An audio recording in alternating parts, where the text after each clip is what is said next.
Really excited that we're finally here. Our guys worked their tails off since January to get to this point. And really excited about the opportunity to play the defending Big East champions. A team very, very similar to us. Won 9 games a year ago with the first-year head coach.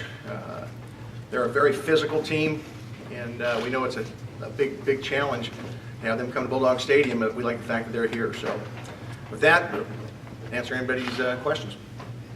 Questions? Nobody? All right, cool. It's over, Coach. There's been a lot of talk about Coleman, their big 6'6" receiver with speed. His health has been an issue throughout the offseason. How much of a challenge does he pose, and can you compare it to something maybe you dealt with here a year ago? Well, anytime you get a receiver with that kind of length, that kind of speed, it creates concerns. The concern we have is with the new coordinator, we're not sure exactly how they're going to isolate him. We'll probably have to do some adjusting on Thursday. But if they go to what they did a year ago, we're going to see a pro-style offense with a heavy run emphasis. Again, very, very physical team, and to try to isolate him, down the field. And he's been a guy who's made a tremendous number of plays for them down the field. He can go up and catch the ball. He's got great speed. We're going to try to double him where we can, but you got to pick your spots, because they are a very good running team. So we'll have to mix it up and see how it goes. Do you know Coach Flood at all? Is there any relationship between you guys? I met him last year in New York for the Hall of Fame dinner. Seemed like a great guy. Once I met him, I was kind of a little upset because I realized they're going to be good because this guy's sharp, But he did a heck of a job in his first year, and he's got Rutgers poised for great things. Tim, you talk about the mindset of just going into an opening game with the quality of the team like Rutgers, as opposed to like we were saying last year, where maybe you can kind of not ease into it, but it's really hitting it hard right away. Well, Tommy, I think the thing that happened with us having Rutgers to open up with, it gave our guys an edge in the off season that they knew we better be ready from jump. You get up in the middle of June and it's hot outside, you got to run, but Rutgers going to be here. There's no easing into a season. There is no preseason, and so having that has really helped us. I'm glad we have a veteran group coming back. I'd be a little bit more nervous if we had a situation where we're replacing 15 starters as opposed to bringing 15 starters back. But anytime you get a BCS team to come to Bulldog Stadium, I think it's huge, and hopefully our fans, the Red Wave, will respond and fill it and put a little bit of pressure on them. Coach, last year, one might say the biggest obstacle or challenge was getting buy-in from the players and as well as implementing new systems, offense and defense. What would you say is the biggest challenge to build on your success this year? Well, I agree. Anytime a first-year staff comes in, buy-in's huge.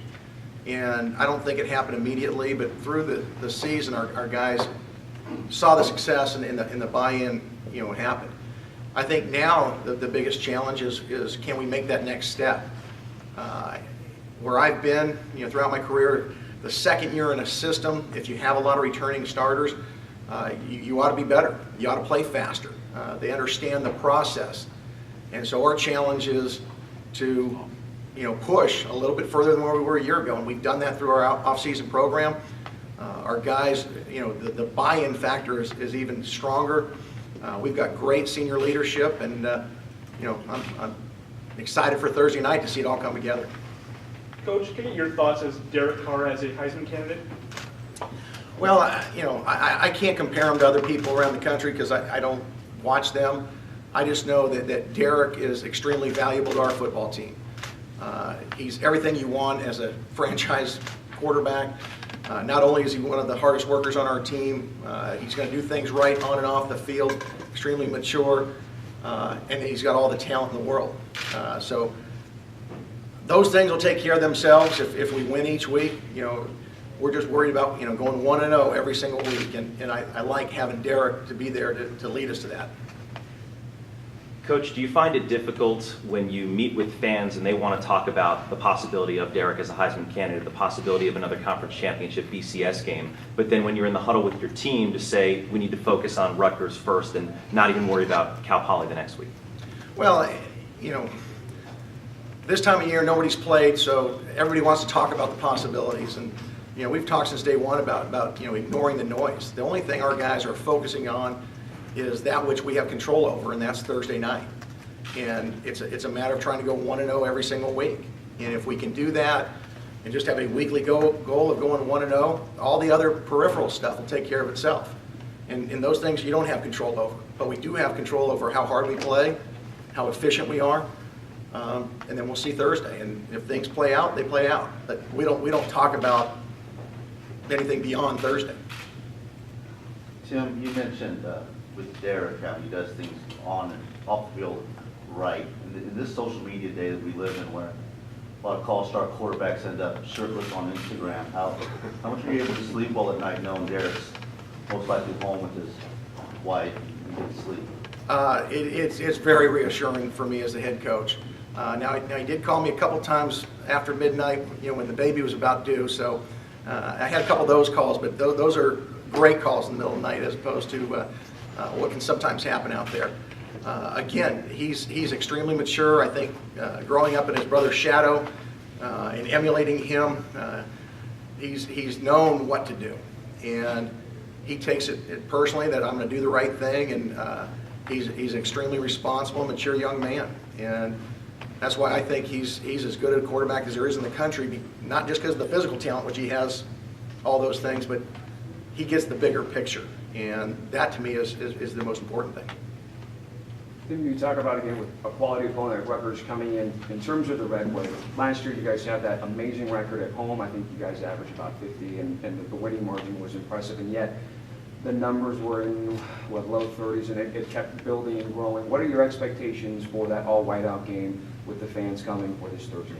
Well, I think similar to our team, you know, this community, it takes a little bit of time to have a buy-in, and hopefully people have gotten a chance to see, one, the quality character of our team, the type of players that we have, and I think we put a pretty exciting product out there, especially when you play, you know, BCS conference opponents like Rutgers, you know, a BCS conference champion coming in here. So I hope that our fans see that and realize we got a chance to have a great game, you know, for them to watch. It's going to start at 7:30, so I think the sun will be down, and it should be fairly comfortable in the stands. You know, I know most Fresnans can handle, you know, upper 90s at night. I just hope everybody's here. I know our promotion staff's done a great job in getting the word out and trying to create a buzz, and hopefully the Red Wave will respond, because I know our players play at a different level when that place is rocking. Coach, a couple of times, especially after scrimmages during fall camp, you said that depth was a concern for this team. Do you envision any opportunities for some of the backups maybe to get some significant reps in the Rutgers game? Oh yeah, you know, certain positions we've got pretty good depth. I think running back is one of those positions. I think in our defensive line we've got good depth. Our receiving core we've got good depth, and so we'll have a rotation at those positions. You know, as a head coach, you'd love to have two deep where there's no drop off. Well, I've never been anywhere that you have that. You know, as a coach, you always strive for that. You've got to continue to develop guys, but it's going to be a work in progress. Coach, over here, have you named the backup yet for Derek Carr? That's going to be Brian Burrell. Yeah, Brian will be our backup quarterback. What was the decision-making process in that? Well, a lot of it was decision making. You know, Brian does a good job of taking care of the football. He understood our offense. I think he had a little bit of advantage over the guys that got here in the summer, and that he went through spring football. He's got a maturity about him that you want to have in your quarterback. First thing you got to do is be able to take care of the football and make a decision. And of the guys besides Derek, he's clearly ahead in that area.